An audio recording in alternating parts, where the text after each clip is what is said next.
రోజున కృష్ణ పరమాత్మ కుచేరుణ్ణి ఇంట్లో కూర్చోబెట్టి పూజ చేస్తుండగా ఆ పూజ చేసేటప్పుడు బ్రహ్మదేవుడు వచ్చాడు, పరమేశ్వరుడు వచ్చాడు, ఇంద్రాది దేవతలంతా వచ్చాట. వాళ్ళంతా వచ్చి నించున్నారు వాకిట్లో. లోపల తలిపేసేయమన్నట.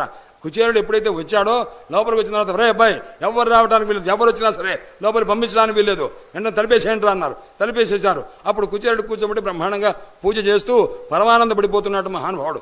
చేస్తుంటే ఇంత లోపల పరమేశ్వరుడు వచ్చాడు.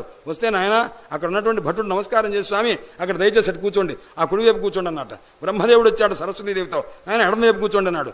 ఆ తర్వాత ఇంద్రాదేవతలంతా వచ్చాట. ఆయన ఒకసారి నించోండి, కొద్ది లోపల పూజ జరుగుతుందన్నట్ట. అదేమిటో ఏం పూజరా అబ్బాయి అన్నట్ట. బ్రాహ్మణ పూజ జరుగుతున్నదండి అన్నారు. ఎవరండి వాడు అన్నాడు. సుధాముడని ఒక ఆయన ఉన్నాడు, ఆయన వచ్చాటండి అన్నాడు. ఆహా, ఇప్పుడు మమ్మల్ని లోపలికి పంపించ ఎవరిని లోపలికి రావద్దన్నారండి. దయచేసి మీరు ఎవ్వరు లోపలికి రావడానికి వీల్లేదండి అన్నారు. ఈ మాట చెప్పారండి స్వామివారు అని అన్నట్ట.